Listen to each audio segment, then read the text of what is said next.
Cowabunga, dude! Let's get into it. So this week was my birthday week. My wife decided to do a Teenage Mutant Ninja Turtle themed birthday, and we went and saw the new turtle movie Mutant Mayhem, which was great.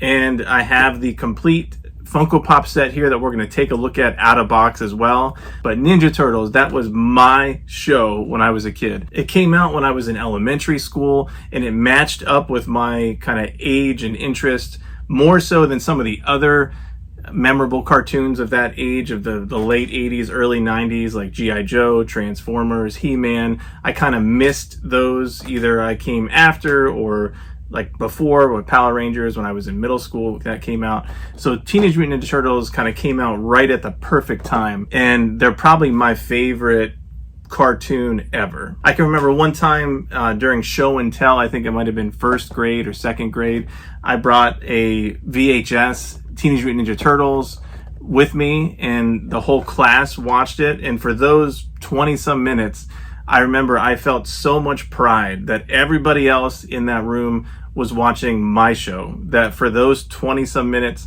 they were in my world, not really realizing that there was probably hundreds of thousands of other kids watching Turtles too, thinking it was theirs, but to me it was mine, and this was my thing. But Turtles just hits that nostalgic button for me more than any other cartoon or of that era. And I know that they've been remade and reworked over the years to get a new audience in, which makes sense and is totally fine. But the original Turtles are the ones that I connect to. The Mutant Mayhem movie that just came out was another reworking, but it was really, really fun. And the Pops came out really great. So we're going to take a look at those right now. But if you're a Turtles fan, it's probably why you're watching this video, but comment below, let me know a story or something you had, some connection that you have to the Turtles and why, and what you remember about them when you first started watching. But let's get into it and start looking at these out of box. So first I wanted to look at the only exclusive that is part of this set, and this is Leo in the Turtle Van. Although in the movie it's not quite the Turtle Van, they just kind of hijack a pizza truck and drive it around, and I don't even remember if Leonardo was the one driving it. Yeah, I think he might have been, but this is really cool. Let's take a look at this out of box. So Funko does not make pop rides like they used to, and not all pop rides are created equal.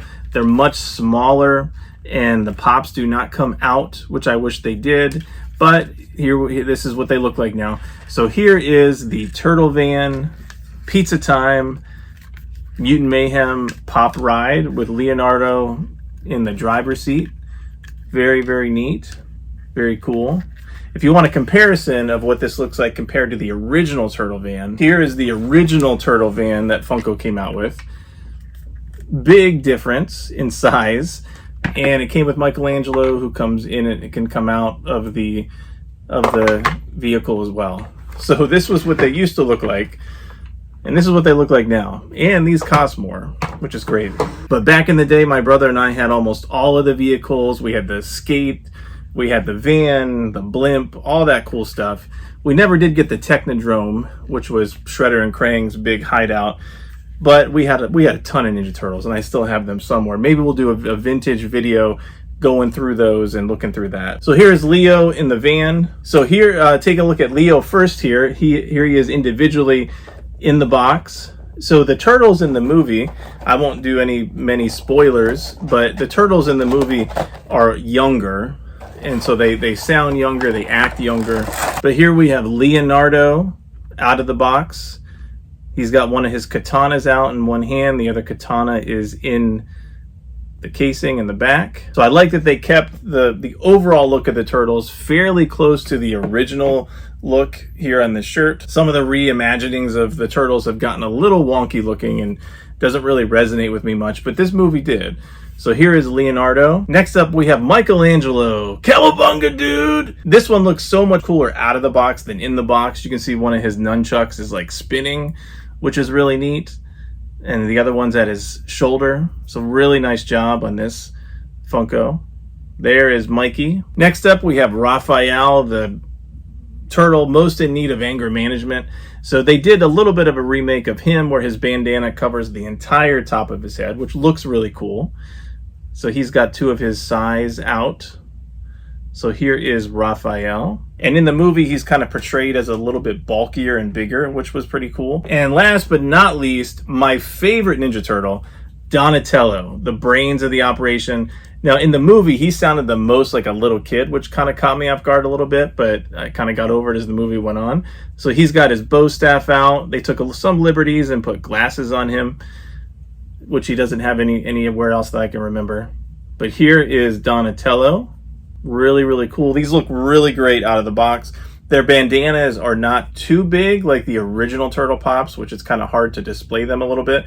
So these actually curl a little bit, so there's not as much space that they're taking up. Now, Splinter, they took a lot of liberties with and changed. And when I first saw his pop, when it came out before I saw the movie, I was a little bit like, oh, I don't know how this is going to work.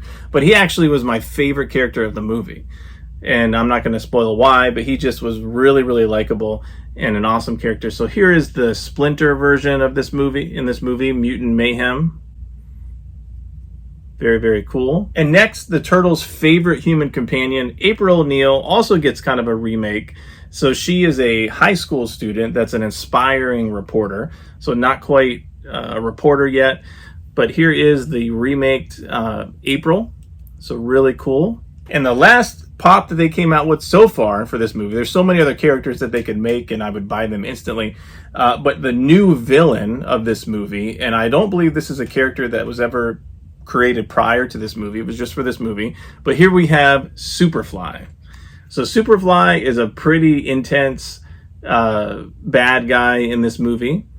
So he was created by Baxter Stockman, who ironically is a fly type person in the cartoon and stuff, so maybe that was kind of what they were going for. But here is Superfly, I think voiced by Ice Cube, but was a really, really cool, menacing character in this movie, and the pop looks great. So there you have it, the current Mutant Menace Teenage Mutant Ninja Turtle Funko Pop set. The movie was great. Go see it if you haven't already. The pops are awesome.